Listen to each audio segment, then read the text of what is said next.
Beijing has launched an unlikely crackdown on some cringe-worthy habits that include spitting and slurping, not to mention nose-picking and public urination. It's an attempt to clean up China's image ahead of the 2008 Beijing Olympics. But some fear these bad habits may be hard to break. John Voss reports. There'll be no more of this, please, even if you were once the president of China. Beijing is cracking down, especially on public spitting. And this as well. Zhang Huigong is a government-appointed Miss Manners, trying to bring a little etiquette to the masses. This kind of behavior is uncivilized, and people should feel ashamed. In a city where push comes to shove on a daily basis, communist leaders are worried what the world will see when the Olympics come to town next year.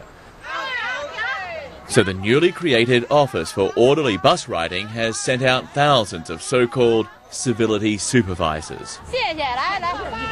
Like the very stern Mrs. Wang. The problem is we have too many people, she told me. The last I heard, we had the biggest population in the world.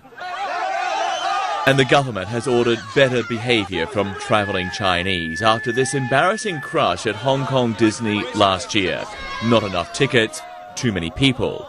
For Yu Sai-kwan, a kind of Martha Stewart of China, the official decorum directive comes not a moment too soon. What turns me off is that they don't even know what they don't know. They think that this is the kind of behavior they have been living, and then that's acceptable, and it isn't. And for those who don't know, well, there's always etiquette lessons, a very different class struggle for these businessmen, where they learn to not talk with their mouth full, to sip, not slurp, and which is the right fork.